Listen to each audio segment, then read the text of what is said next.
Muitas vezes ouvimos falar sobre oportunidades únicas.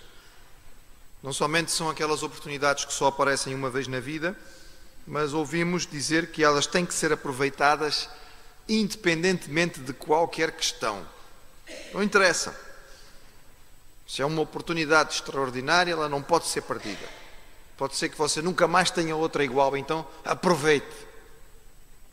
Para o cristão não é bem assim. Porque, seja qual for a situação, o cristão procura sempre colocá-la dentro do que diz respeito do contexto dos seus princípios e dos seus valores. A oportunidade não deve ser aproveitada só por si, só pelo aquilo que ela eventualmente representa em termos de ganho, mas tem que ser avaliada em termos daquilo que ela representa na nossa fé, na nossa comunhão com Deus. A oportunidade pode representar ganhar o mundo, mas o Senhor Jesus Cristo disse-nos que podemos ganhar o mundo inteiro e perder a nossa vida e perder a nossa alma. E isso não traz nenhuma vantagem. Abraão tivera uma experiência extraordinária. Nós vimos que em Gênesis capítulo 14, numa história que está um pouco fora do ambiente normal daquilo que é a vida de Abraão, ele é colocado diante de um desafio. O seu sobrinho tinha sido capturado por reis que tinham vindo do Oriente, é levado com um grande saque, e Abraão junta os 318 homens da sua casa, aparentemente tão poucos, e junto com alguns aliados cananitas, ele vai enfrentar estes exércitos de 4 reis aliados que tinham vindo do Oriente. Deus lhe dá uma tremenda vitória militar, ele derrota os inimigos, ele recupera o seu sobrinho, ele traz de volta todo o saque, e de repente ele tem uma oportunidade extraordinária. Ele já era muito rico, mas pode tornar-se ainda muito mais rico. É difícil imaginar o que isto representaria. Este saque de que Abraão vai abrir mão, irmãos, não era uma coisinha qualquer. Era saque que estava a ser levado por tropas e tropas e tropas. Era muita coisa. Era saque de várias cidades e de vários povos diferentes. Nós lemos semana passada e vimos os vários inimigos que foram derrotados. Era saque que era representativo e era valioso para reis que vieram lá do Oriente e que tinham já as suas cidades, as suas riquezas. Abraão literalmente ia se tornar o homem mais rico, sem qualquer dúvida, de toda a Canaã. Poderia se instalar como um rei local, com grande poderio, ia ter sob sua sucerania todos aqueles pequenos estados, todas aquelas cidadezinhas-estado que existiam em Canaã. Os reis de Sodoma e Gomorra submeteram-se a ele e aceitaram esta aliança como subalternos, sem problema nenhum. Que oportunidade! Uau! Extraordinário! É agora. Agora Abraão vai ficar por cima de tudo, não é? Afinal, não foi isso que Deus lhe prometeu, que ele ia ficar lá por cima. Mas o que Abraão faz, irmãos, do ponto de vista do contexto da fidelidade de Deus, e sabendo o que representava este tipo de aliança com os sodomitas e o saque que na verdade não lhe pertencia, ele abre mão de tudo. Não é que ele fica com uma parte, irmãos. Ele abre mão de tudo. Ele diz: não quero absolutamente nada. Aquilo que os rapazes comeram, os guerreiros precisaram comer, e os meus aliados, aquilo que eles quiserem, isso é com eles. Eu, pessoalmente, não quero nada, para que não se venha dizer mais tarde que tu me enriquecestes e que eu me tornei poderoso à tua custa. Abraão renega qualquer tipo de aliança com o rei de Sodoma, porque sabia que os sodomitas eram homens maus no seu coração, e ele não quer este tipo de alianças. Ou seja, ele dá-nos um exemplo extraordinário de alguém que é capaz de avaliar uma grande oportunidade, aparentemente imperdível, e dizer: não, senhor, isto vai contra os meus princípios, vai contra os meus valores, e eu não tenho, aparentemente, tudo isto que eu vou ganhar, na verdade não representa ganho. E é uma decisão fantástica. Nós não conseguimos saber o quanto isto representava, irmãos, mas tenham em conta que era uma fortuna muito significativa. E a pergunta é: e agora? Que ele abre mão de tudo isto, o que é que ele vai ganhar em troca? Será que vai ganhar alguma coisa? Será que vai ser apenas um derrotado, um perdedor, alguém que desperdiça uma oportunidade extraordinária? Gênesis capítulo 15 é um capítulo muito interessante e fala-nos sobre um episódio muito marcante da história de Abraão, que muitas vezes nós não entendemos mas que é um episódio extraordinário e de grande valor para nós. Vamos ler, irmãos, Gênesis capítulo 15. Depois destas coisas, ou seja, logo após o episódio em que Abraão derrota os outros reis, traz o saque, dá o dízimo a Melquisedeque e rejeita a aliança com os sodomitas, depois destas coisas, veio a palavra do Senhor a Abraão em visão, dizendo: não temas, Abraão, eu sou o teu escudo, o teu grandíssimo galardão. Então disse Abraão: Senhor Jeová, que me has de dar? Pois ando sem filhos, e o mordomo da minha casa é o Damasceno Eliezer. Disse mais Abraão: eis que me não tens dado semente, e eis que o nascido da minha casa será o meu herdeiro. Eis que veio a palavra do Senhor a ele, dizendo: este não será o teu herdeiro, mas aquele que das tuas entranhas sair, este será o teu herdeiro. Então o levou fora e disse: olha, agora para os céus, conta as estrelas, se as podes contar, e dize-me: assim será a tua semente. E creu ele no Senhor, e foi-lhe imputado isso por justiça. Disse-lhe mais: eu sou o Senhor que te tirei de Ur dos Caldeus, para dar-te a ti esta terra para a herdares. E disse ele: Senhor Jeová, como saberei que hei de herdá-la? E disse-lhe: toma uma bezerra de 3 anos, uma cabra de 3 anos, um carneiro de 3 anos, uma rola e um pombinho. E trouxe-lhes todos estes e partiu-os pelo meio e pôs cada parte deles em frente da outra, mas as aves não partiram. E as aves desciam sobre os cadáveres, e Abraão, porém, as enxutava. E pondo-se o sol, um profundo sono caiu sobre Abraão, e eis que um grande espanto e grande escuridão caiu sobre ele. Então disse a Abraão: saibas de certo que peregrina será a tua semente em terra que não é sua. E servi-los-ão e afligi-los-ão 400 anos, mas também eu julgarei a gente, a qual servirão, e depois sairão com grande fazenda. E tu irás a teus pais em paz, em boa velhice serás sepultado, e a 4ª geração tornará para cá, porque a medida da injustiça dos amorreus ainda não está cheia. E sucedeu que, posto o sol, houve escuridão, e eis que um forno de fumo e uma tocha de fogo passou por aquelas metades. E naquele mesmo dia fez o Senhor um concerto com Abraão, dizendo: à tua semente tenho dado esta terra, desde o rio do Egito até ao grande rio Eufrates, o queneu, o quenezeu, o cadmoneu, o eteu, o ferezeu, os refaíns, os amorreu, o cananeu, o girgazeu e o jebuseu. Muito bem, irmãos. Vamos olhar para este texto. Este episódio é um episódio pouco trabalhado, talvez, mas de implicações muito importantes para nós. Nós vemos, pela primeira vez, o Senhor aparece a Abraão e Abraão vai dialogar com Deus. Não tínhamos visto isto ainda. O Senhor falava e Abraão ouvia. Aqui vai haver diálogo. E a palavra do Senhor vem logo após Abraão ter aberto mão de tudo. Deus vem a ele numa visão, provavelmente num sonho, durante a noite, e o Senhor fala com ele. Por aquilo que nós percebemos, o Senhor o chama do seu descanso noturno para lhe falar e para lhe mostrar alguma coisa. Algo semelhante, vamos imaginar, não é? Algo semelhante a isto. Ele recebe do Senhor uma promessa muito clara, e este texto pode ser dividido em 2 partes. Numa primeira parte, o Senhor lhe promete um herdeiro, e depois o Senhor lhe promete a herança em si.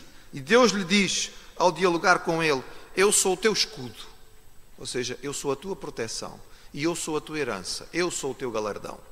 Abriste mão de tudo, fizeste muito bem. A herança que tu tens está comigo, e a herança e o galardão que vais receber é muito maior do que aquilo que aparentemente eles estavam a querer oferecer-te.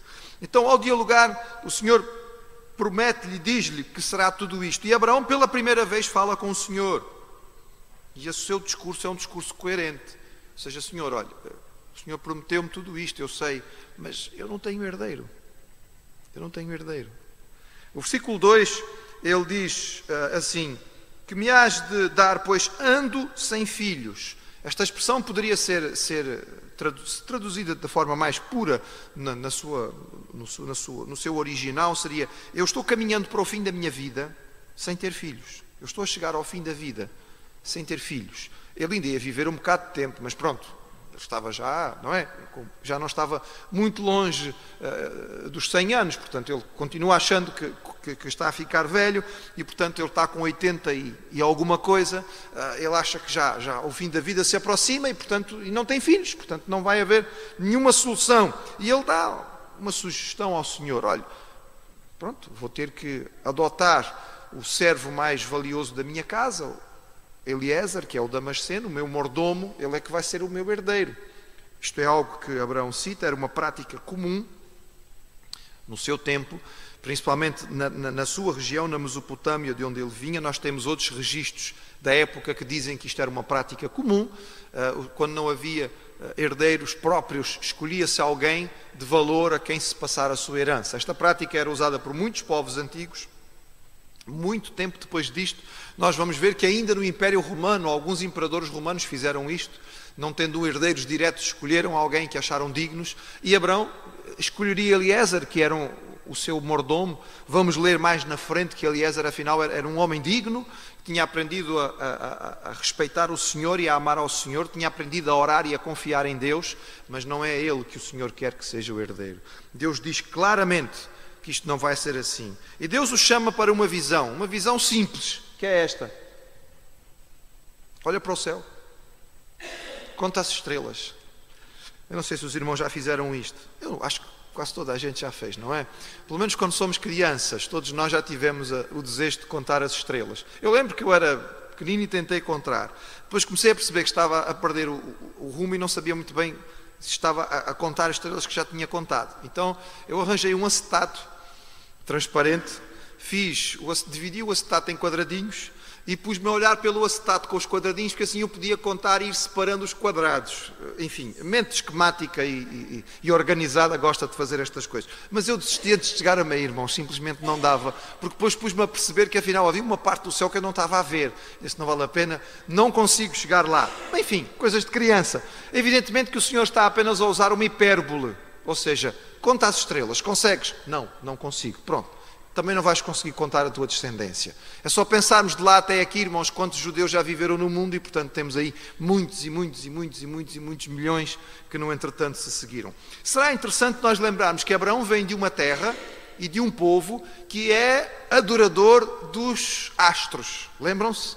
Lembram-se aquilo que falamos sobre Ur dos Caldeus? O seu templo central era para a adoração do sol, da lua e de alguma forma das estrelas. Portanto, há um significado especial quando Deus diz a ele: tu que vens de um povo que adora os astros, olha para cima, consegues contar as estrelas? Pois a tua descendência vai ser tão grande. É o segundo exemplo que Deus usa. Lembram-se qual foi o primeiro? É o pó da terra. Consegues contar os grãos de areia? Não consegues. Consegues contar as estrelas do céu? Não consegues, pois a tua descendência vai ser desta maneira. E esta afirmação é dada unicamente, sem nenhuma outra explicação. Ele ainda não tem filhos e Deus não discute com ele. Deus não põe-se a dialogar com ele: ouve lá, tu ainda não tens filhos, mas tem paciência, pá, vai. Não, o Senhor simplesmente diz: olha para o céu, a tua descendência vai ser assim. Deus afirmou, não debateu, não discutiu e não explicou. Mas é interessante, irmãos, que o texto diz, e é muito claro: e creu Abraão no Senhor, e isso foi-lhe imputado por justiça. É muito difícil nós avaliarmos, irmãos, o significado deste pequenino verso, desta pequenina afirmação. É algo totalmente novo, inexistente em qualquer outro tipo de escrito tão antigo quanto este. Porque todas as religiões, todos os conceitos antigos tinham a ver com sacrifícios, tinham a ver com esforço, tinham a ver com ritual, tinham a ver com obras. Abraão não faz nada. Abraão crê. É fé. É fé apesar das circunstâncias. É fé além daquilo que se pode ver. Ele confia. Não é fé sem nenhum tipo de evidência. Ele já tinha tido evidências. Deus já o tinha abençoado. Deus o tinha protegido no caminho. Deus o tinha protegido no Egito. Deus o tinha feito prosperar. Deus tinha acabado de lhe dar uma grande vitória militar. Ele já tinha algumas evidências. Mas a evidência mais importante, que era ter um filho, ele ainda não tinha. Mas apesar disso, e da sua idade e da idade da sua esposa, ele creu. Só. O apóstolo Paulo vai pegar nesta expressão e vai usá-la na carta aos Romanos e na carta aos Gálatas para mostrar, é a fé que salva. Não foram as obras de Abraão. O que lhe foi imputado por justiça não foram os sacrifícios que ele fez, não foi um esforço que ele fez por Deus, foi a sua fé. Ele confiou e é isto que foi reconhecido diante dele. E isto é a essência da fé, confiança na palavra de alguém que merece essa confiança. Essa é a essência da fé. Era a fé no Antigo Testamento, é a fé no Novo Testamento. É a fé naquilo que nós não vimos. Eles creram no que ainda não tinha vindo. Nós cremos no que já veio. Mas nem nós, nem eles, vimos com os olhos. Os irmãos viram a Jesus? Não. Os irmãos viram a cruz? Não, não viram. Nós cremos porque aconteceu. E nós cremos naquilo que aconteceu. E eles creram naquilo que ia acontecer. Seja como for, a fé no Antigo Testamento e a fé no Novo Testamento, elas estão unidas, sendo este a base do fundamento da salvação. Pela graça de Deus, por meio da fé no Senhor.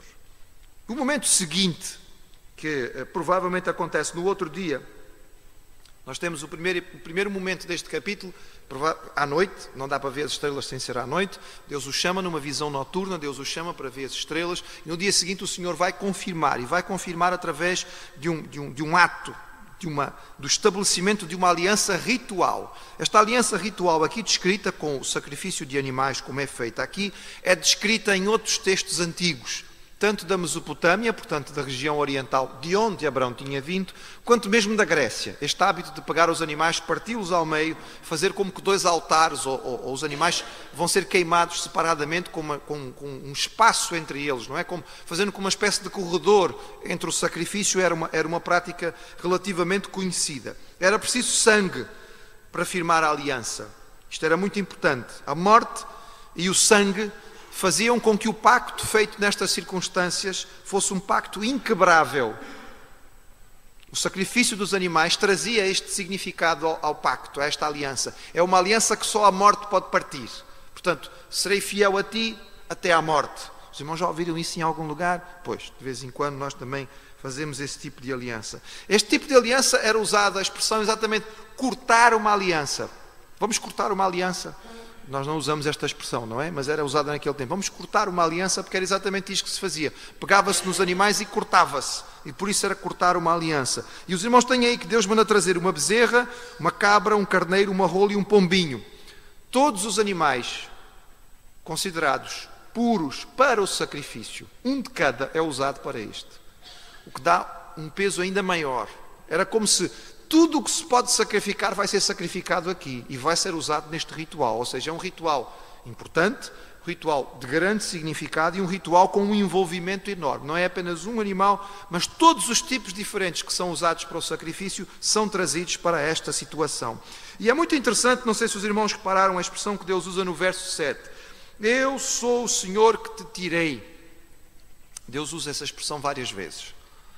Aqui ele usa com Abraão e diz, eu sou o Senhor que te tirei de Ur dos Caldeus. Deus vai usar esta expressão novamente, no momento chave da vida do seu povo, que por acaso nós temos estado a estudar nos domingos pela manhã, e que se chamam os 10 mandamentos. Quando Deus vai estabelecer os 10 mandamentos, Deus diz a Moisés, diz ao povo, eu sou o Senhor que te tirei da terra do Egito. Isto é interessante para nós, porquê? Porque nós somos igreja.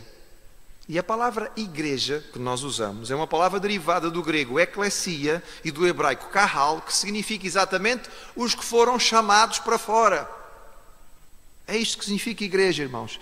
Quando o Senhor fala conosco, Ele pode usar a mesma linguagem. Eu sou o Senhor que te tirei. Da onde? Do pecado, do mundo, da vida perdida, das trevas. A linguagem é sempre a mesma. É a linguagem que o Senhor usa desde o início até agora. Os irmãos veem como as coisas se encaixam quando a gente começa a estudar. A Bíblia não é um livro repartido. A Bíblia não é uma coxa de retalhos. A Bíblia é um livro único, porque este conjunto de livros tem uma sequência e há uma linha condutora, há um fio que conduz do princípio até ao fim. Eu sou o Senhor que te tirei de Ur. Depois ao povo de Israel, eu sou o Senhor que te tirei do Egito. E à igreja do Novo Testamento, eu sou o Senhor que te tirei do mundo e do pecado e da perdição. Que continua sendo a mesma linguagem que o Senhor vai usar conosco. Extraordinário isto, e novamente há um diálogo, e novamente Abraão questiona: Senhor, como é que eu vou poder saber que isto vai ser assim? Então o Senhor pede que ele faça um sacrifício e que ele separe estes animais, e ele o faz. E depois que ele o faz, ele tem um momento de luta, de combate. Diz o texto que aves do céu de rapina desciam sobre os animais. É natural, não é?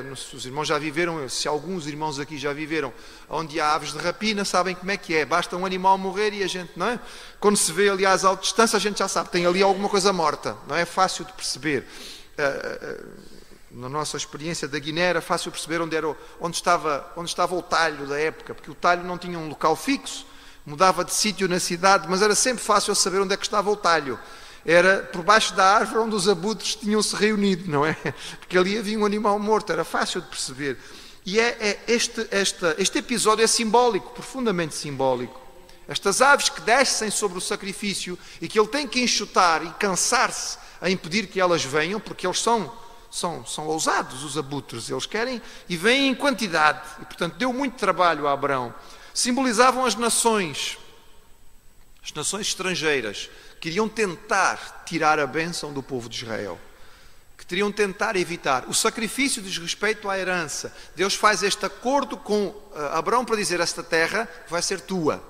Ou seja, ao tentar impedir este sacrifício, há uma tentativa de impedir a herança e a bênção que está sendo dada ao Senhor. E nós, por vezes, temos que lutar pela bênção. Por vezes temos que lutar pela bênção. O inimigo não gosta, ele não quer. Não sei se já aconteceu na sua vida, mas é muito provável que tenha havido um momento de grande provação logo antes de uma grande bênção. Mas você não sabia. E na hora da provação você se angustiou. E de repente, assim que passou a angústia, veio uma bênção tão grande, e depois você olhando para trás diz assim: afinal era por causa disto. Afinal as aves de rapina estavam a descer porque a bênção estava para chegar.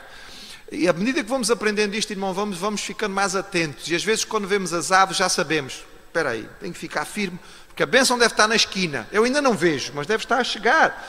E Abraão teve que lutar para poder manter a bênção. Ele teve que lutar para evitar que aqueles animais fossem tomados. E ele se cansa. Afinal é um homem com mais de 80 anos. O dia declina, ele sucumbe ao sono.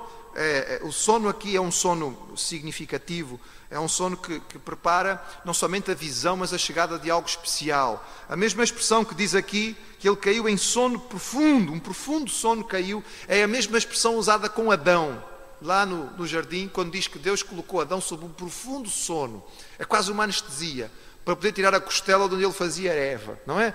Primeiro um sono profundo para Deus trazer a bênção. Aqui também, um sono profundo para Deus depois mostrar tudo o que ele vai fazer. Mas antes vai haver aqui uma visão, e uma visão terrível. A escuridão que o cerca é uma escuridão medonha. E porquê isto do versículo 12? Um grande espanto e uma grande escuridão. Porque ele vai ver, irmãos, um dos momentos mais negros da história de Israel. A escravidão no Egito. Não era possível Abraão ver que a sua descendência ia sofrer daquela maneira sem cair sobre ele espanto. Ele vai ter uma visão profética. Vamos ver, vamos lembrar, irmãos, que Abraão é profeta. Deus está-lhe a dar visões. Ele vai ter uma visão profética do que vai acontecer ao povo de Israel. E esta visão é medonha, é assustadora. Ele vai ver o seu povo escravo durante 400 anos, diz o Senhor. É claro, fazendo as contas, nós sabemos que foram cerca de 430. O Senhor não está aqui a dar contas exatas, mas é legítimo. Algumas pessoas discutem e dizem: mas 400 anos não podem ser 4 gerações. Os outros textos bíblicos que falam em gerações de 40, 50 anos. Sim, mas também os textos que falam sobre gerações são posteriores. Aqui vivia-se mais tempo. A vida média de um homem era de pelo menos 100 anos. Vamos lembrar que Abraão vive 175 anos.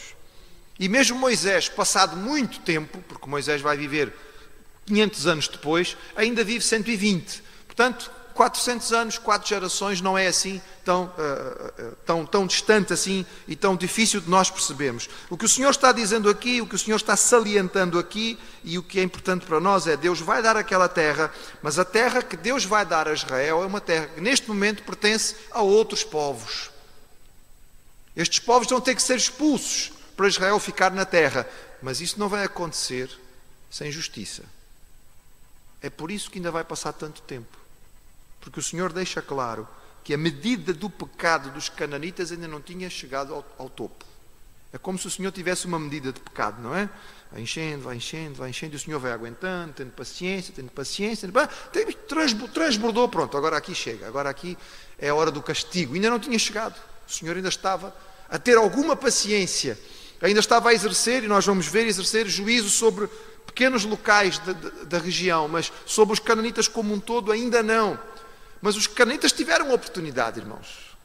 Nós já vimos semana passada, eles tiveram pelo menos um rei que era sacerdote de Deus, Melquisedeque. Tiveram a presença de Abraão, um profeta do Senhor no seu meio, e no entretanto eles não se arrependeram. Então Deus diz o tamanho que a terra vai ter.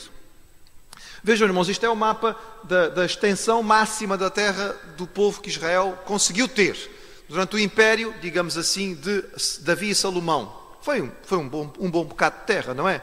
Mas nem de perto é semelhante àquilo que realmente o povo é prometido aqui pelo Senhor. Porque a promessa diz que via desde o ribeiro do Egito até o rio Eufrates. Nós não sabemos exatamente se este ribeiro do Egito é o braço oriental do rio Nilo ou seria um bocadinho mais ali próximo da zona da transição do Monte Sinai ou não, mas nesta outra imagem os irmãos veem os limites daquilo que Deus prometeu. Ali aquele retângulo cinzento é o máximo de terra que Israel chegou a ter. Só teve aquilo, foi o máximo que eles conseguiram ter. As setinhas mostram os limites que Deus disse, desde o ribeiro do Egito até o rio Eufrates. E o rio Eufrates vai lá de baixo até lá em cima. Os irmãos estão a ver o tamanho da terra que Deus prometeu. Israel se ocupou talvez 25% daquilo que foi a terra que foi prometida que Deus prometeu ao seu povo. Ou seja, está muito longe de Israel ter ocupado a terra que Deus lhes deu. Recordando novamente, Israel é o único povo do mundo, nestes dias que se discute muito se uma terra pertence a um povo ou não, não é? Israel é o único povo do mundo que tem a escritura passada por Deus. O dono do mundo, o Criador dos céus e da terra, fez a escritura e assinou por baixo. Esta é de vocês. Não há mais nenhum povo no mundo que possa dizer esta terra é nossa, nós temos a escritura do dono. Não é. Só o povo de Israel. Isto, evidentemente, que para nós tem valor. Acontece então, irmãos, algo impressionante. Não sei se os irmãos, ao lerem este texto, se isto lhes diz alguma coisa, se isto marca o irmão ou se não marca, mas deixe-me explicar-lhe o que isto significa. O texto diz que Abraão tinha partido os animais, tinha separado os animais, e entre os animais partidos ficou com uma espécie de corredor.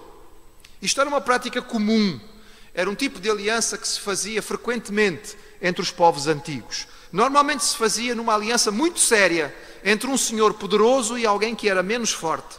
E o que é que acontecia nesta ocasião? Aquele que era inferior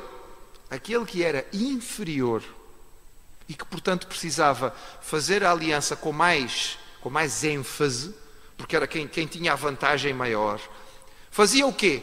Passava pelo meio dos animais partidos e de forma simbólica dizia: eu me comprometo contigo até à morte. E o meu compromisso é tão sério contigo que é assim: que os deuses me façam o mesmo que foram feitos a estes animais, ou seja, partidos ao meio, mortos e partidos ao meio, se eu não for fiel contigo até ao fim da nossa aliança. Era este o gesto que devia ser feito. E aquele que tinha posição superior aguardava no fundo do corredor, e aquele que estava a ser subalterno passava no meio dos animais e fazia esta aliança, este juramento de compromisso. Mas, irmãos, olhe para o texto outra vez e diga-me, quem é que passou pelo meio dos animais?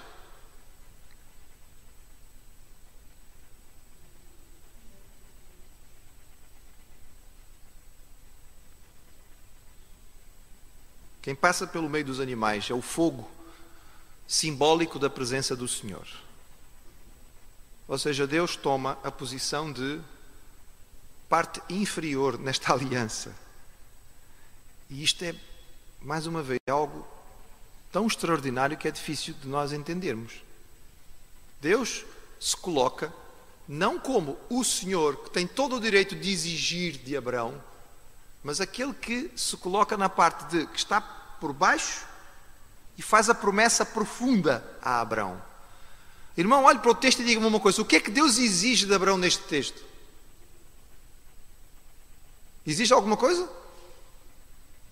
Faz alguma cobrança? Põe alguma condição? O juramento do Senhor é unilateral, é incondicional, é sem requisitos. Deus, através da presença fantástica, extraordinária do fogo que representava Ele passa pelo meio, de uma forma sobrenatural, Ele passa pelo meio daqueles animais que estavam ali. Aquilo simbolizava a sua presença e o Senhor faz uma aliança tão séria e tão profunda com Abraão, como que se ele estivesse numa posição subalterna. Um artista judeu fez esta imagem para nós termos, enfim, é difícil imaginar o que terá sido realmente. Esta é apenas uma imagem artística ou simbólica para dizer aquilo que teria acontecido. Quando nós olhamos para este momento, irmãos, nós percebemos que este é um padrão do funcionamento de Deus conosco. Prefigura o sacrifício de Jesus. Jesus se humilha a si mesmo. Ele é Deus, o Filho de Deus. Ele se torna homem, Ele se torna servo e Ele vai à cruz. E que exigência Ele faz de nós? Nenhuma. Ele vai ao Calvário para morrer por nós, como se Ele fosse um escravo, como se Ele fosse o criminoso maior, como se Ele tivesse a culpa de todo o pecado. Ele assume tudo sozinho. É um passo unilateral. É um movimento em prol de uma aliança incondicional de amor feita por parte do Senhor, quando nós ainda éramos pecadores, inimigos.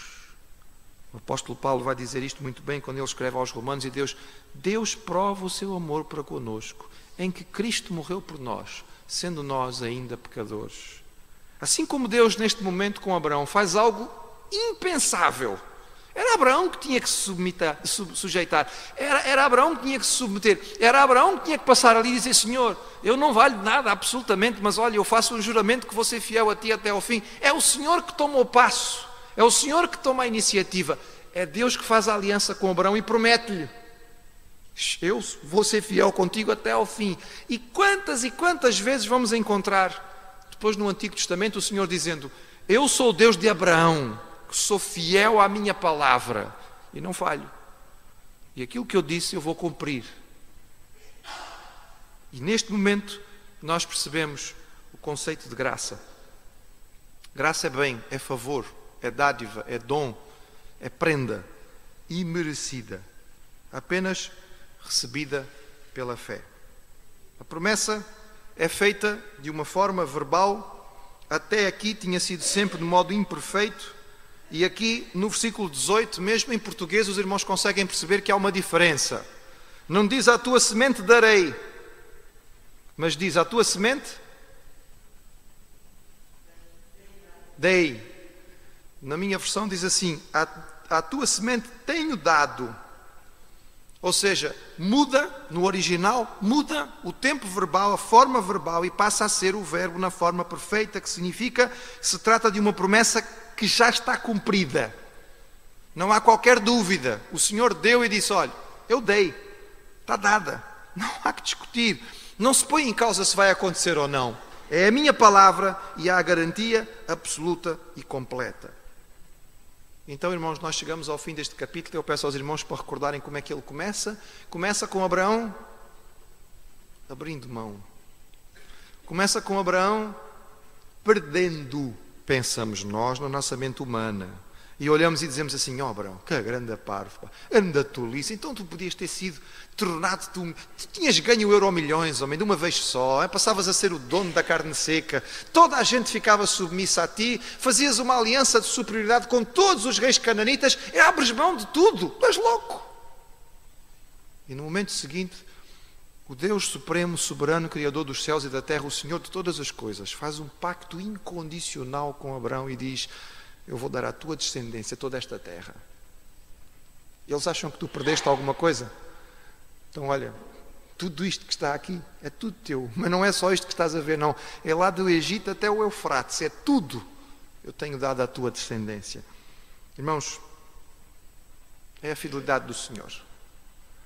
O apóstolo Paulo, muitos anos depois, vai escrever na carta aos Efésios: aquele que é poderoso para fazer muito mais, infinitamente além daquilo que nós pedimos ou pensamos. A Ele seja dada a glória. É isto que este texto representa. Este capítulo que nós muitas vezes lemos, passamos por ele e nem damos muita atenção. Que significado ele tem para a nossa fé e que simbolismo ele tem para a graça que nós lemos no Novo Testamento. A promessa está aí. Deus disse ao homem, Deus confirmou a Abraão, tu vais ter um herdeiro. E o que é que o homem vai fazer? Bem, o homem vai tentar dar uma ajudinha. Vamos dar ajudinha, vamos ajudar a Deus um bocadinho. Isto está muito complicado, então vamos ver se nós damos aqui uma mãozinha ao Senhor para isto ficar mais fácil. E o que é que acontece quando o homem quer dar uma mãozinha a Deus? É para a semana a gente vai ver. Se estiver vida, saúde e cá estivermos, para a semana a gente vai ver o que é que acontece quando o homem resolve dar uma mãozinha a Deus, depois de tudo o que Deus tinha feito. Mas vamos guardar, irmãos, e vamos para casa com esta visão extraordinária do que este capítulo significa.